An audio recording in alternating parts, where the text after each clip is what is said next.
Okay. So, nasa service tayo ng lumago in the grace and knowledge of our Lord and Savior Jesus Christ. Amen. Kapag tayo ay nag-grow, naluwalhati ang Diyos at sa Kanyang kalulatian magpakailanman. So, ang message natin, dala ko tayo doon sa tapos na. Marapit na yung tapos na. Hindi na kayong movie. Tapos na, it is finished. So, faith in the finished work of Christ. Kailangan nating lalalim sa unawa ng pagbitiw ng Panginoon doon sa tapos na. Alam nyo, itong word, it is finished, parang hindi ito binigyan talaga ng halaga ng karamihan ng mga Kristiyano. Sa totoo lang. Kasi hindi ito masyadong malalim. Naunawaan ito, pero hindi nakita yung pinakabuot ng value nito. Kaya maraming nangyayari sa atin ngayon. Sa mga churches, nandun sa mga revival, kailangan mag-revival. Walang katapusan ng revival na ginagawa. At paulit-ulit, ganun na lang ang nangyayari. Kaya, pag-usapan ko natin ang kahalaga ng pananampalataya sa natapos na gawain ng Kristo. So, faith in the finished work of Christ. So, sumaglit tayo manalangin. Hallelujah. Father, we come in your presence boldly. Nagpakumbaba sa perception mo. At inaalis lahat ng sama ng loob sa kalagitnaan na ito, Panginoon, hindi ito nararapat nandito. Inaalis namin yung immaturity sa kalagitnaan dito, Panginoon. Inaalis namin yung hindi magandang pag-iisip na nagdudulot ng hindi pagkaunawa sa isa't isa, nagdudulot lang ng hidwaan, Panginoon. At dinidimara namin sa iglesia na ito, Panginoon, ang iyong natapos na gawain, nakapuspos ang bawat isa, na dapat kami ay nag-rejoice na.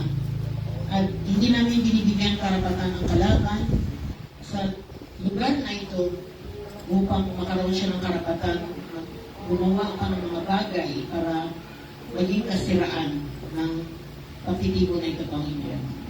This earth belongs to you. Kayo lang nagme-may-ari. Kayo ginagalang at binibigyan namin kapulihan, kalwalatian, ang iyong kabutihan para sa aming bawat isa, Panginoon. Nanatili ang iyong pagmamahal, pagkaisa sa iglesia nito para sa iyong kalwalatian. This church is so blessed because Jesus, you are the Christ and Lord of this church. Salamat, Lord, in Christ Jesus' name. Dalangin namin, mabuksan ang espiritu ng unawa ng bawat isa. Nang sa ganun, mapuspos kami, Lord. Uuwi na taglay namin ang katotohanan, malaya, may kagalakan, kalayaan, naluwalhati ka sa aming buhay. In Christ Jesus' name. Amen. Amen.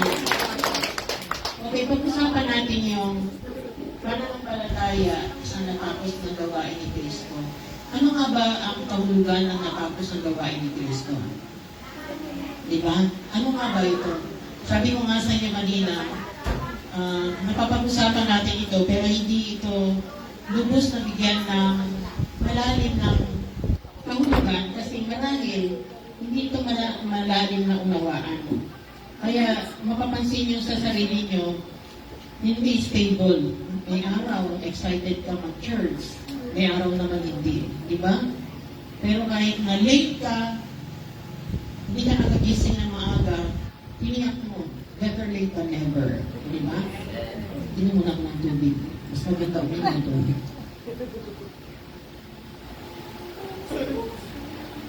Praise you, thank you, Jesus. So kung magano tayo, pagkulayan natin ito, malaki na itulong sa atin ang pag-aaral na ito. Meron akong konti na prepare dito na hindi nyo kayo kung ano ibig sabihin ng finished work. Sa Greek word, yung talasay, ibig sabihin, fully paid na, bayad na ng buo. Kapag bayad na ng buo, ibig sabihin, wala ka na babayaran pa. Tama ba? Sana daw utang. Okay. Ano yung bayad na? Ang utang ng kasalanan ng buong sanlibutan. Ibig sabihin, nabura na. At Hindi lang ito nabura, naibigay na ito ng kasihan sa katarungan na hangat ng Diyos. Okay? Satisfied na ang Panginoon sa ginawa ng ating Panginoong Jesucristo, yung sakripisyo niya. So, ibig sabihin din, ang kaligtasan ay libreng regalo na. Ganap na sa ginawa ni Jesus at hindi na nangailangan ng karagdagang pagsisikap gawa mula sa atin o sa tao. Makuha po ba natin yun? Unti-unti natin. So, ibig sabihin, sa pamamagitan ng kanyang kamatayan, pagkalibing at muling pagkabuhay, na idalik na ni Jesus ang nasirang ugnayan sa pagitan ng sangkatauhan at Diyos. Nangyari na ito. Kaya sinasabi, tapos na. Nakuha po natin yung message. So, tama po ba alam natin lahat to? Sino nakakaalam nito? Itaas ang paa. Pero yung tanong, nabubuhay ba talaga tayo sa katotohanan na ito? O, tingnan mo yung katabi mo. Tayo sa sarili natin, alam natin kung gaano kalalim natin binigyan halaga ang tinapos ng ating Panginoong Jesus Cristo para sa atin. Kapag nakita mo sa sarili mo, ay nandun ka pa rin, ang dami mo pa rin struggle sa iyong buhay. Iniisip mo pa na kailangan mo pa gawin ito, iniisip mo pa na ikaw ay nasa ilalim ka pa ng sumpa, iniisip mo pa na ikaw ay hindi mo na-overcome yung bagay. Nangangahulugan lamang, hindi mo pa naunawaan ang natapos na gawain ni Kristo. O marahil naunawaan mo ito, pero hindi mo binigyan ng value sa iyong buhay. Parang itong bagay na ito ay hindi talaga yan ang buhay mo. Hindi yan ang tinatahakan mong buhay. So, malalaman mo yun sa sarili mo. Ipinaglalaban mo ba ito? O inaikompromiso mo ang Ebanghelyo? So, ang Biblia ay nagbigay na sa atin ng sapat na katotohanan at sa biyaya ng Diyos sa iglesia na ito na muling malinaw na sa atin ang katibayan na layunin talaga ng Diyos ang magtagumpay, maitaguyod niya tayo at maitagumpay niya tayo, maibalik sa una niyang plano. Tinapos na ang lahat kasi gusto niyang tapusin ang pinakaunang plano na umpisahan niya. So, ito ay paalala para sa mga nakalimot at sa inyo naman hindi pa nakaalam o naunawaan ito, ano nga ba ang unang plano ng Diyos? Kailangan po natin balikan ito para malalaman po natin at doon tayo buhugot ng encouragement. Doon natin ma-realize, grabe, tinapos na pala ng Panginoon. Ito pala yung plano niya. Ang tagal-tagal tayo. Ako, ilang years ako nag-ministry, ilang years ako nag-share ng gospel. Isa ako doon, hindi ko na tuluyan, nagganap, hindi pa sasabi, 100% kong na-enjoy ang finished work ni Jesus. Kasi dumaan din ako ng persecution, may mga moment ako nagtatampo, konting sentimento ako. Hindi ako naging yun pala yung pamaraan ng Panginoon. Kailangan ko pala pagdaanan yun hanggang to the point na reject ako dito, reject ako doon.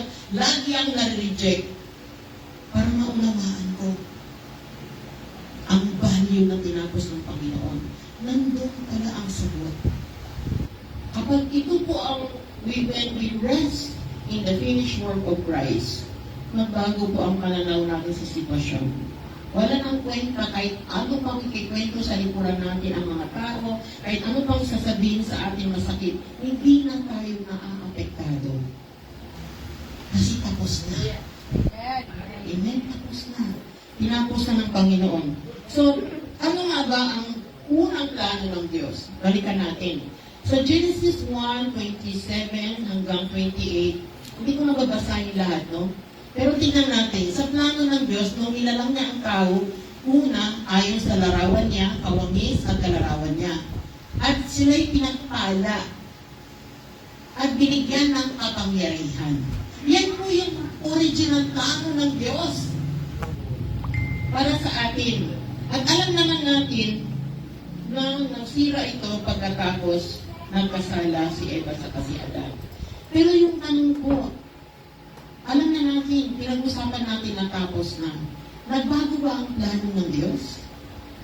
Hindi na ba niya gagawin ulit yun na yung babaguhin na ba niya ang plano niya? Hindi na ba niya itutuloy, ibalik tayo sa kawangis at kalarawan niya? Hindi nagbago ang plano ng Diyos. Kaya paulit-ulit natin mababasa mula pa sa lumang tipan at kung paano protektahan ng Diyos ang kanyang mga hinirang. Tandaan niyo po, sino dito anak ng Diyos? Pagkitaas ng kamay.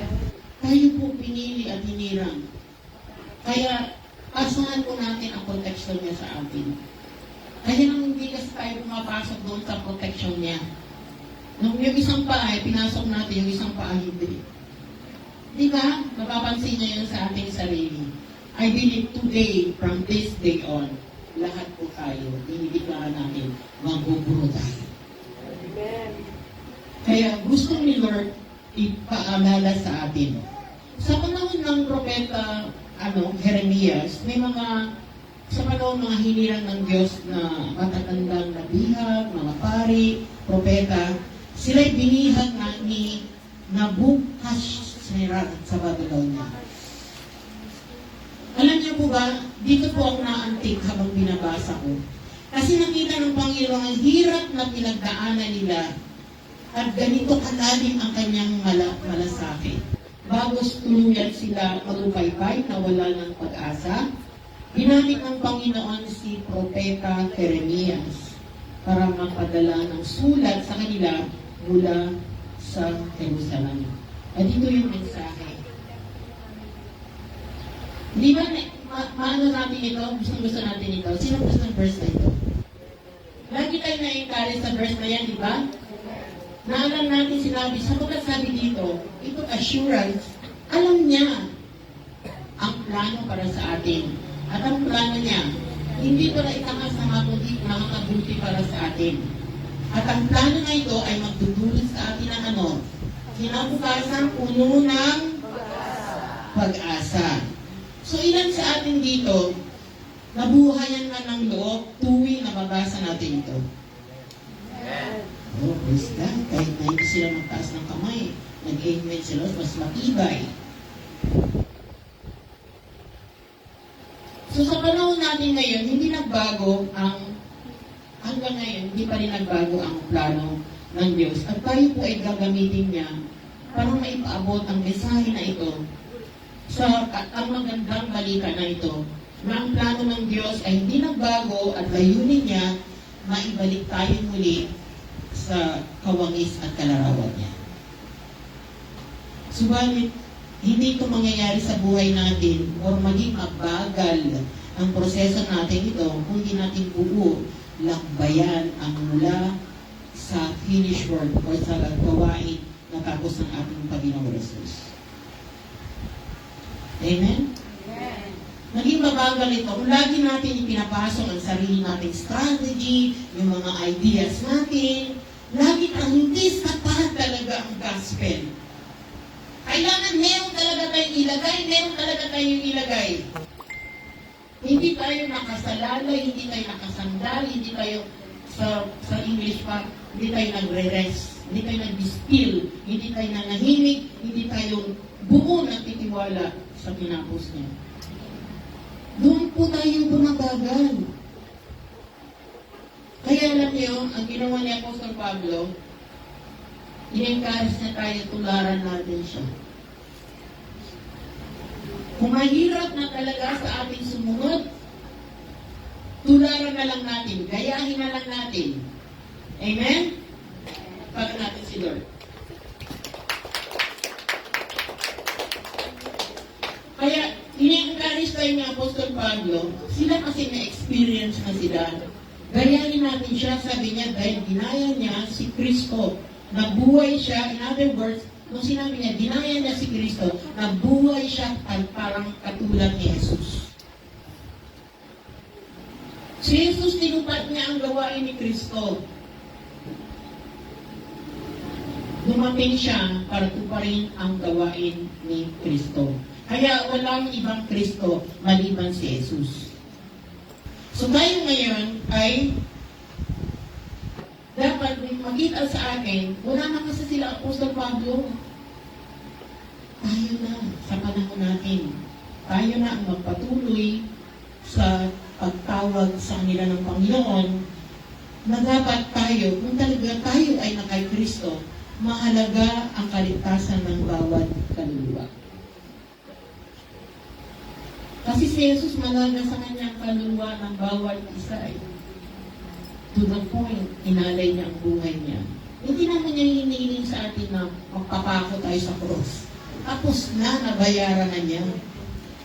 Ang hinintay lang niya sa atin ngayon, ang maniwala tayo at mabuhay tayo dito at hindi natin dapat ito ikahiya. Alam niyo si Apostol Pablo, hindi niya ikinahiya ang magandang balita na ito. Bakit daw? Sapagat alam niya, kapangyarihan ito ng Diyos para sa kaligtasan ng bawat sumasampalataya.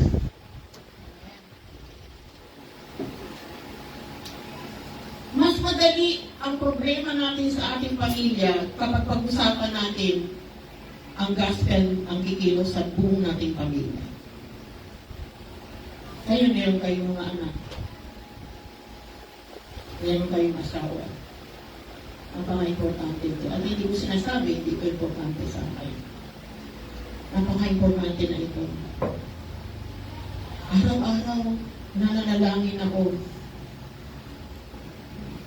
na mangyari ito sa buhay ng bawat isa sa atin. So, makikita natin, karanasan ito ni Apostol Pablo. At nasasabi ko talaga, namatay siya kawangis at kalarawan ni Kristo.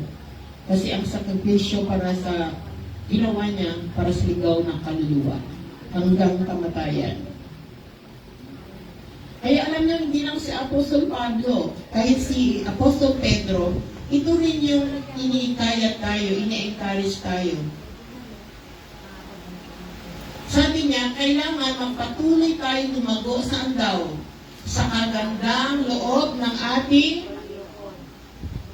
Saan ba natin mahuhugot yung biyaya o kagandang loob ni Lord? Hindi ba sa finished work ni Jesus? Doon natin nahuhugot yung biyaya, ang kagandang loob ng Diyos. Yung regalo. So kaya gusto niya lumago tayo dito. Sa kagandang loob, diyan tayo dapat nakapokus. At sa kaya the more tayo nag-abide or nanatili kay Kristo bilang sanga, kasi siya yung puno, tayo ay sanga, at nung makalakad tayo, sumama sa Espiritu ni Kristo, mapapansin po natin, unting-unting mababago ang ating pananaw sa bagay sa ating buhay. Kasi bumabalik po tayo sa wangis at larawan ng Diyos. Tulad ng tulad ng Diyos, naging mahalaga sa atin ang kaluluwa. Mga kapatid, dapat lahat ng bagay ginagawa natin ay konektado ito sa tagumpay ng ating Panginoong Yesus. Kapag hindi po natin nakikita sa sarili natin, nahiya ang tayo i-share siya, nahiya natin ikwento sa iba tungkol sa kaligtasan na ito, paano natin masasabi ini-enjoy natin ang kaligtasan na ito? Paano natin ma-prove sa sarili natin mahalaga ito? Hirang-hirang tayo i-share siya sa ating mga kaibigan. So, hindi ko ito pinagyayabang sa inyo. Ako kilala ko ni Sister Perial. Minsan na siya nagpatotoo. Mula noon hanggang ngayon, sa biyaya ng Panginoon, napakahalaga sa atin ang bawat kaluluwa. Pag sasakay ka doon, nagdadrive ako mamalengke ka, sigurad rin pagbaba mo na salvation ka na. Ngayon naman, ang sinasakyan ko naman mga Grab. Ilang Grab driver na kaya? Kaya binibigyan ako ng discount sa Grab. Kasi binibigyan pala ako ng star. Pagkakala natin si Lord. Amen? Hindi ko sila kilala, pero hindi naman mahalaga talaga na dadala natin sila dito sa church. Pero kahit saan tayo pupunta, saan bago tayo pupunta, kasi syempre kung pupunta ka katulad, pupunta ka sa Ilocos, alam nga naman sabihin mo, uy, kung atin ka sa mga chat. naman, di ba? Kahit saan lugar, ang importante, nadadala natin sila kay Kristo. Kahit saan church sila pupunta, pero syempre sasabihin natin sa kanila, pupunta sila sa church, naniniwala sila na ang Kristo na ito ay ang Jesus. Kasi meron naman na sinasabi nila, hindi si Jesus ang Kristo, di ba?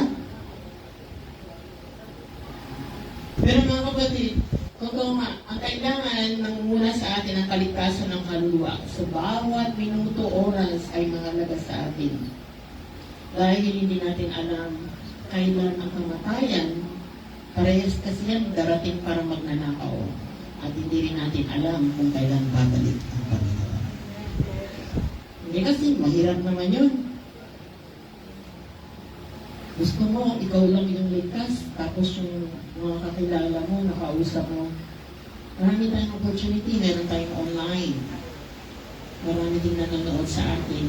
Hindi man nila tayo nanood ng live, pero maya-maya lang, pag nakaroon na sila ng time, nanonood din sila. At nakaka-receive ako ng message. Amen? So kung patuloy tayo lumagay sa finished work or sa gawain natapos na ni Kristo, makakayanan natin malampasan mga pagsubok, pag-uusig. Bakit? Dahil ibig sabihin nito, sabi sa aklat ng Roma chapter 8, hindi na tayo mamuhay ayon sa laman, kundi ayon sa Espiritu. Doon pa lang natin natutunan. Mamuhay ayon sa Espiritu, hindi ayon sa laman, kasi naninirahan sa atin ang Espiritu ng Diyos. Alam natin yan. Nung nag-born again tayo, paano tayo? Diba? Yung iba nga, nag-born again na, tapos na-burn again pa.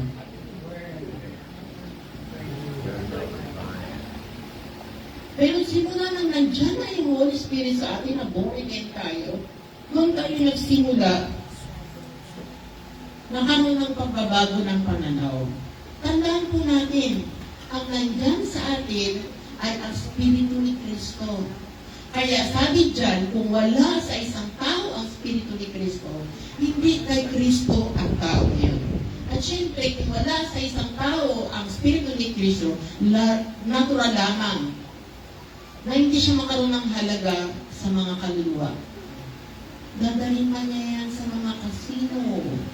Dadalhin pa niya yan sa mga lugar kung saan pwede mag-aliw-aliw. Diba? Kasi wala yung Espiritu ni Kristo. Walang nangyaring encounter. Pero kapag nandyan ang Espiritu ni Kristo sa'yo, magugulag ka na lang. Naiiwasan mo yung bagay makamundo. At naumpisa mo nang lumakad sa plano ng Diyos. At mga kapatid, kung nandyan ang Espiritu ni Kristo sa atin, ibig sabihin, bumabalik na tayo sa kawangis at kalarawan ng Diyos. Bakit? Si Kristo ang larawan ng Diyos na di nakikita. Nakukuha ko ba natin yan? Kung gaano kaalaga ang lumakat tayo doon sa natapos na niya. Hindi na natin kailangan yung, alin ba yung gusto nyo piliin? Yung sinasabi niya, do this and do that? Or yung sinabi niya, I will. Alin ang piliin niya? O, diba? Inaisip lang tayo sa panahon na tapos na ito eh. Pero gusto mo rin ako. Sabi niya, I will. Kaya nga, sabi ni Jesus, maliban tayo, may panganak muli o mag-born again, sa madaling salita, kailangan mamatay ang lahi natin sa unang Adan at maging lahi tayo ni Kristo. Yan, sa unang Korinto 15:22. Sapagat kung paano mamatay ang lahat dahil sa kanilang kaunay kay Adan, gayon din naman mabubuhay ang lahat dahil sa kanilang kaugnayan kay Kristo. Hindi ba ganun? Tama. So sa ganitong paraan, kaya kinailangan natin ng ma-born again, ito yung ginawa ng Panginoon para maisakatuparan niya ang kanyang mga pangako. Katulad ng sinasabi niya sa Jeremias. na maganda ang plano. At hindi mangyayari ng magandang plano na meron siya para sa atin kung patuloy tayong tumanggi doon sa natapos na niya ginawa para sa atin.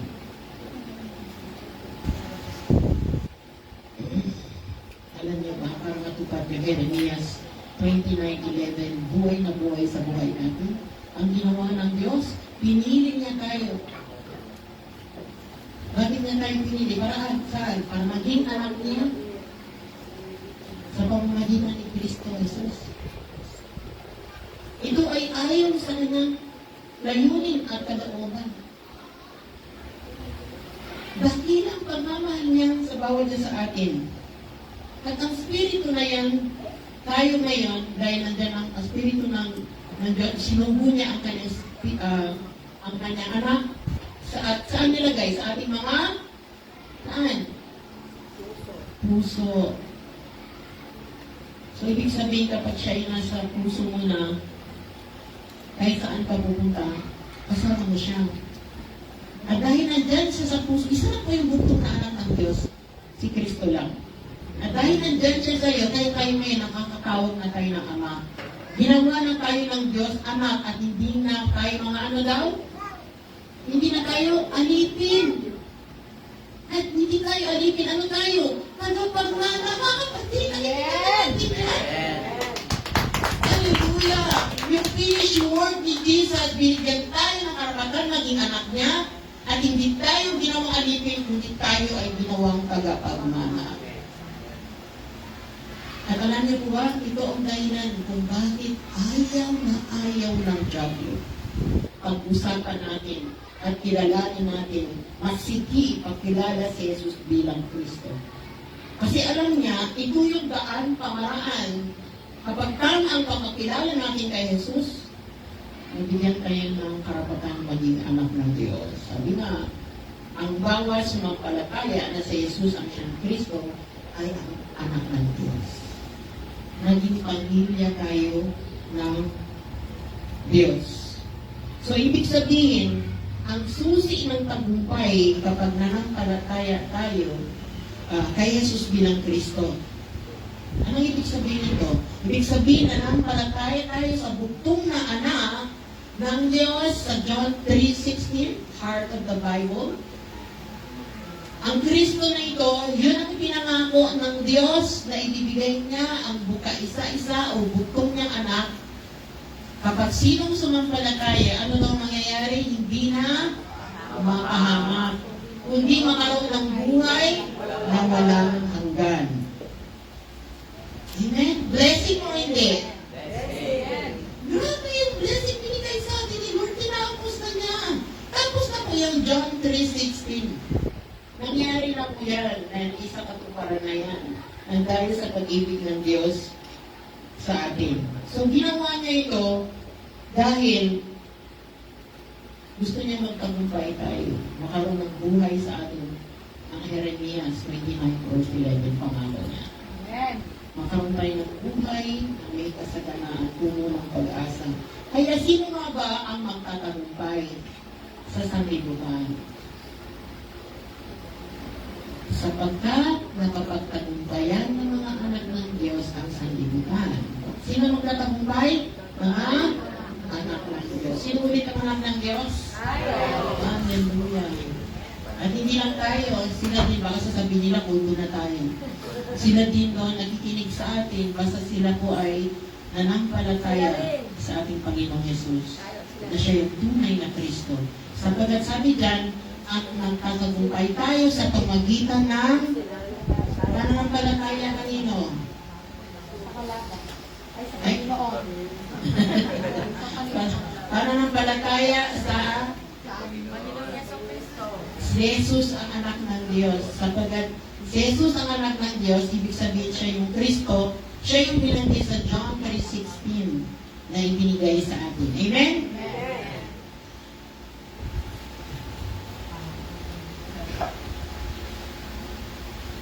Kaya itong bagay na ito, at ebanghelyo na ito, masithi itong inakaya sa atin katulad nila Apostol Pablo na alam niyo kung ba? Matsawiniwala kayo hindi. Ito ko rin pong iniyakan ko para sa iglesia na ito. At sa lahat ng mga kaibigan ko, mga pamilya ko, ito rin po yung iniyakan ko na kaya pagdating talaga sa gawain ng Panginoon, mapapansin niyo ako, minsan mainis kayo sa akin. Dahil hindi talaga ako magpipilis ng tao kasi galing na ako dyan. Ipaglaban ko ito kasi alam ko sino ang kalaban. Kaya pilit kong idiin at inahakayat kayo, mag-focus lang tayo sa gospel para hindi masasayang ang ating pagpapagal o maging mabagal ang pagpapagal natin sa iglesia na ito. Nagkaisa po ba tayo dito? Amen. Diba? Kasi alam nyo, katulad ni Apostol Pablo, mababasa natin sa pangalawang Korinto. Kailangan ganito po tayo mga kapatid. Kung si Kristo na sa atin na, ganito po yung kilos ng banal na Espiritu ni Kristo sa buhay natin. Nag-umpisa siya ng alala. Anong inaalala niya? Isipan. At kapag nalaso ng isipan, anong nangyayari? Nailalayo sa tapat at talisay ng pananampalataya kanino? Kay Kristo. At mangyayari ulit ang nangyari kay nung naliblang siya ng ahas. O, di ba nakakaunaw na kayo? Ang linaw-linaw na ngayon ng verse 3, no? Praise God. So, anong ibig sabihin yan?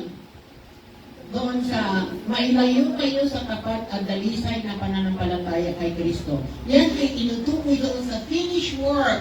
Yung natapos na nagawain, natapos na ginawa. Ano naman ginagawa ninyo? Hinihilang naman kayo ng ahas. Wala na, natupod na siya. Nakado na siya, hindi na siya kalaban. Tapos na. Pero nabubuhay pa rin tayo, siya pa rin ang kalaban. Alam niyo, sa kaso natin, tayo na ang kalaban ng sarili. Our greatest enemy is ourselves. Hindi na ang diablo. Kasi nandiyan na si Kristo sa atin. O sige, taas mong kamay, sino naniniwala? Nandiyan ang Espiritu ni Kristo sa iyo. O, kaya pa kaya ang Espiritu ng diablo ipapasok dyan sa iyo? Never. Hindi na. Kasi ibig sabihin, walang matutunganan ng pinag-usapan sa Biblia. Di ba, Sister Lisa? Hindi ba talaga ang style ni Sister Lisa? Nakita mo in love siya kay Brother Wilson. Kala ko kayo doon. Pero number 1 si Jesus Ayasis, no? Hindi naman nasiselo si Brother Wilson. Bakit niya sinabi ito? Kasi sabi niya, malugod niyong tinatanggap ang sino man, ano sabi niya? Sabay-sabay tayo. 1, 2, 3, verse 4. Sapagkat Malugod niyong tinatanggap ang sino man parating at kay Jesus na pinangaral na iba sa pinangaral namin.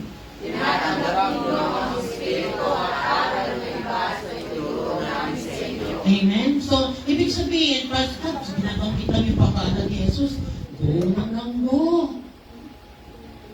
Eh, hindi naman pinapaniwala na si Jesus yung Kristo.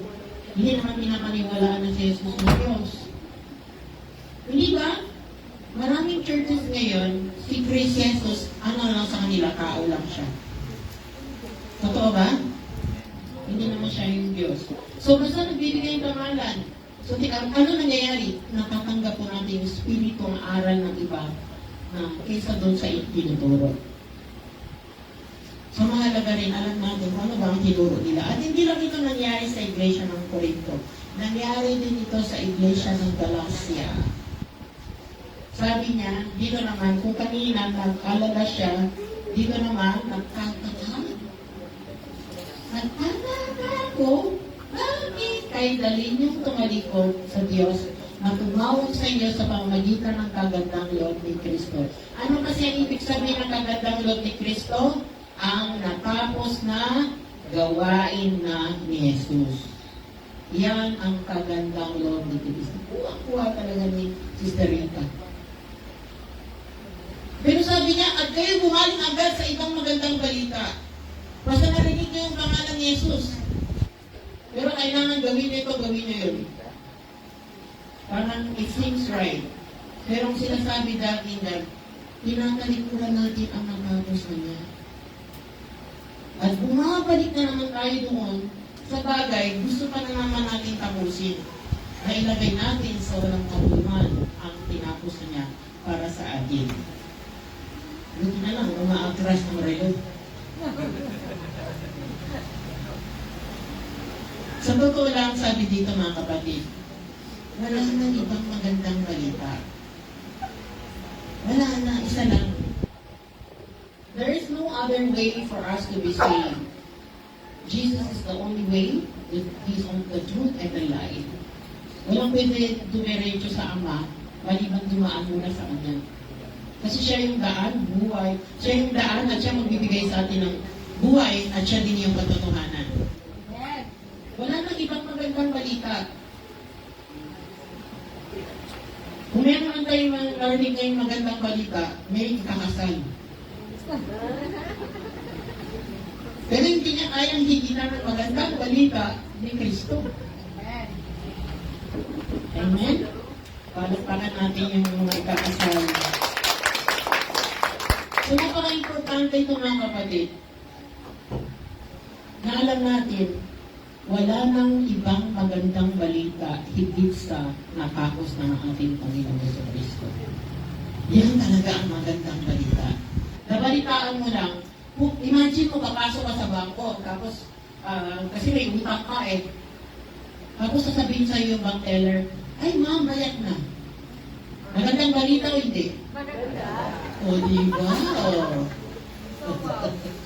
Diba? Tuwang-tuwa ka. Ito yung magandang balita. Bago pa tayo na isilang, mabayaran na ng Panginoon ang lahat.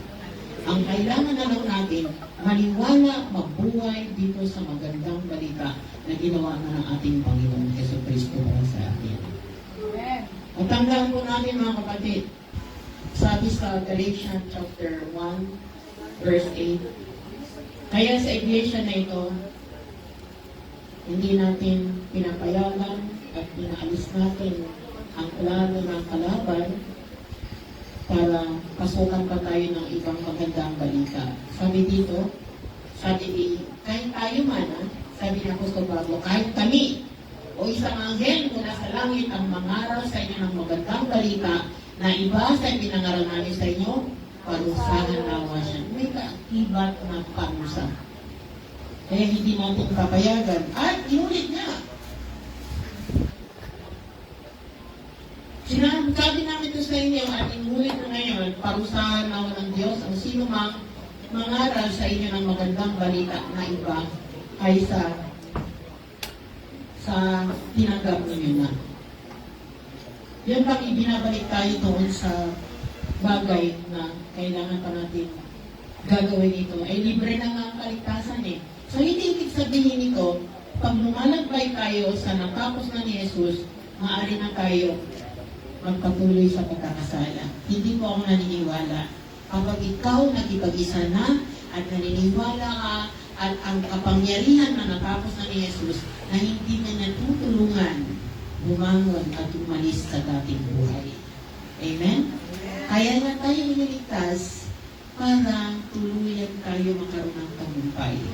Basta importante, mabuhay tayo at sumunod sa sinasabi sa magandang balita.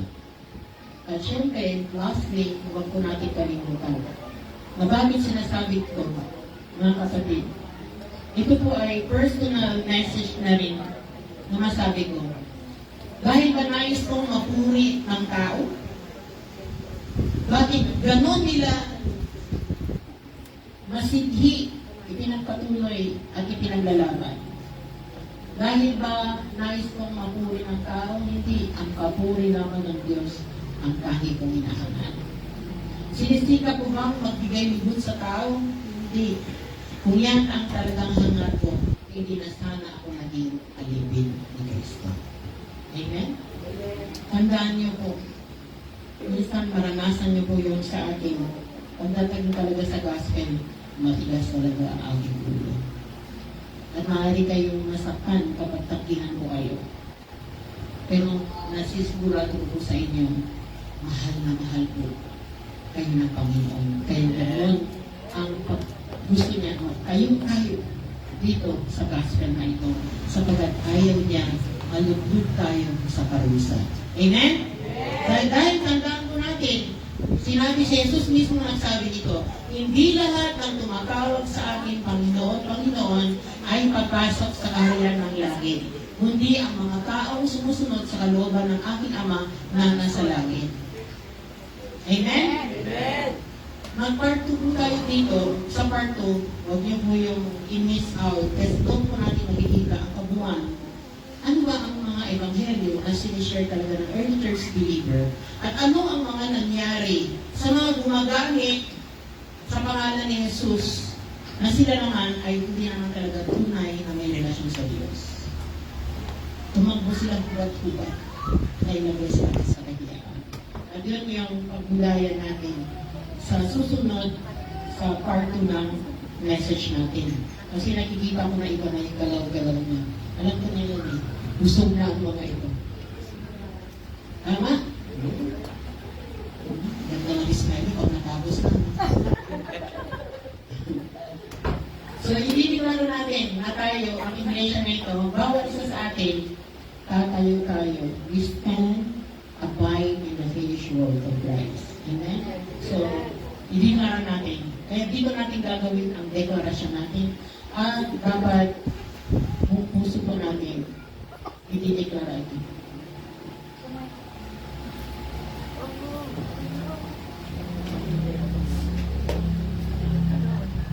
So, yung mga worshiper, pwede na umakyat para dito na natin i-declare para isang beses. Amen. Tayo pong lahat ay tumayo. At minsan pa ating ipahayag ang pagputihan ng ating Diyos sa ating buhay. Let us all declare the goodness of the Lord in our lives. Dahil tayo ay mga anak ng Diyos at tayo ay tagumpay na. Amen. Natin po nilagay ang ating mga kamay sa ating mga puso. At sabay-sabay po natin i-declare ang ating biblical decrees and declaration. Sabay-sabay po tayo. I am fearfully and wonderfully made, and God's works are so wonderful in me. I am a new creation in Christ. All things have passed away. God's grace is sufficient for me, and His strength is perfected in my weakness. I am strong and courageous, and God is with me wherever I may go. God has plans to prosper me, not to harm me, but to give me a hope and a future. I am redeemed and forgiven by His blood. I am forever grateful to God's mercy. God is my rock and my salvation. The Lord is before me. I will never be shaken. I am more than a conqueror in Christ Jesus.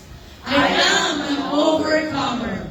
Everything is possible in my life by His power. God will surely supply all my needs according to His riches and glory by Christ Jesus. Because I am a child of God, and I have the authority and power to trample on serpents, scorpions, and all the powers of the enemy. No weapon formed against me shall prosper, and any tongue that accuses me will be condemned. I stand on this promise as a servant of the Lord, and my righteousness is from Him. I will abide my faith in the finished work of Christ. In Christ Jesus' name, let's all say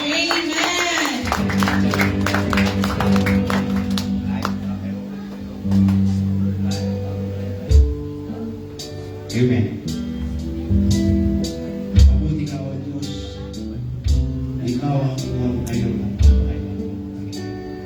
Amen. Napakabuti mo, O Diyos. Patuloy natin dalhin ang presensya ng Panginoon. Sadyang kay buti ng ating Panginoon, magtatapat sa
kami ngayon, O Diyos. Salamat, Panginoon, sa kabutihan mo sa aming mga buhay, Lord. We will declare your goodness in our lives, O God. Oh, hallelujah, Jesus. Nakila ka, Panginoon. Ayan mo, Panginoon, ang bawat isa ng mga anak mo na nandito sa oras na ito ay mapagpala ng iyong presensya, ng iyong pag-ibig sa bawat isa, Lord. It is finished, O God. Tapos na, Panginoon, ang ginawa mo. Kaya kami ngayon, O Lord, ay tagumpay na. We are victorious, O Lord, because we are your heirs. We are your children, O God. Kaya sa oras na ito, ating ideklara ang katagumpayan dahil tayo ay tagumpay na. Tayo mga anak ng Diyos. Tayo ay patuloy niyang itinataas at patuloy na nagtatagumpay dahil siya ay nasa sa atin. Dahil ikaw ang aming Diyos, O Lord. Kinuha mo na lahat, Panginoon. Pinata mo na lahat, O God. Sa pamamagitan ng mga sugat at latay mo, O Diyos, kami ay pinagaling mo ng iyong sa aming mga karamdaman, O Diyos. Sa oras na ito, Panginoon, kami po ay sama-samang nananalangin sa iyo, O Diyos. Yes. Dalangin namin, Panginoon, ang kagalingan sa lahat ng mga may karamdaman. Sila na nasa banig ng karamdaman, Lord. Lalong-lalo na, Panginoon. Brother Rudy, Lord, pinasya Rudy, Panginoon. Yes. Lord, nagmamakahawa kami sa iyo, Panginoon, na ibigay mo ang kagalingan na nararapat sa Kanya dahil siya anak mo, Diyos.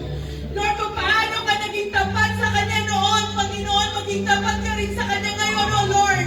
Magmilagro ka sa Kanyang buhay, Panginoon. O, dakila ka, Panginoon. Ngayon pa lang, O Diyos, inaangkin na namin ang katagumpayan. Inaangkin na namin ang kagalingan, O Diyos, sa Kanyang buhay, Panginoon. Lord, sa lahat ng mga anak mo, Panginoon, na may tanging karamdaman, Panginoon, Lord, we know, God, that they are already healed, Panginoon. Sinasaway namin, O God, ang anong gawa ng kalaman sa kanilang mga buhay. Ano mang sakit, Panginoon, na hindi nayan sa Lord, ito ay iyong pagalingin, O Lord. We declare, Panginoon, freedom from any bondage of the sickness of sin, O God, in the mighty name of our Lord Jesus Christ. Oh, hallelujah, hallelujah, oh Jesus. Nakailangan ka, Panginoon, na makabuti mo, O God. Oh Lord, nakailangan ka, O Diyos. Patuloy kaming tutulog sa iyong banal na harapan, Panginoon. Kung ngayon po nakikita mong hadlang, Panginoon, sa aming paglilingkod sa iyo, Lord, we rebuke it in the mighty name of Jesus Christ, O Lord. Walang buwang ang kalaban sa iglesia rito. Walang buwang kalaban sa aming mga pamilya, sa aming mga buhay, O Diyos. Oh, hallelujah, hallelujah, hallelujah. Dakila ka, Panginoon. Dakila ka, O Diyos. Salamat, Panginoon. Salamat sa iyong kabutihan, Panginoon. At dalangin namin, O Diyos, muli mo kami ibalik dito, Panginoon, sa susunod na linggo, na may kagalakan, na may katagumpayan at kauhawan sa iyong mga salita, Panginoon. Salamat, salamat, O Diyos. Ingatan mo ang bawat anak mo, Panginoon, na hahayang uuwi sa kanilang mga tahanan, Panginoon. Dalhin nila ang kagalakan, ang pag-ibig na nagagaling sa iyo, Panginoon. And, O God, give us the boldness, O Lord, to share the salvation, to share your finished works, Panginoon, sa aming mga pamilya, sa aming mga kaibigan, sa aming mga kakilala, O Diyos. Because we know, Lord, that your time is coming, O God. And, O Lord, alam namin, Panginoon, that you want every one of your children to be saved, Panginoon. Kaya, Lord, hayaan mo na gawin namin ang part namin, Panginoon, to evangelize, O God. Amen. To share your words, O Lord, to share the good news, Panginoon. Maraming salamat po, O Lord, sa katagumpayan ng Diyos. And we declare, O Lord, your goodness, the victory in this church, over our people, over your children, over our family, over this church. Amen and amen. Hallelujah. Salamat, Diyos. Purihin ka, Panginoon. O, dakilang ka, Panginoon. O Diyos.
Lord Jesus, let His grace and His fellowship with the Holy Spirit fill us forever and ever. In Christ Jesus' name, amen.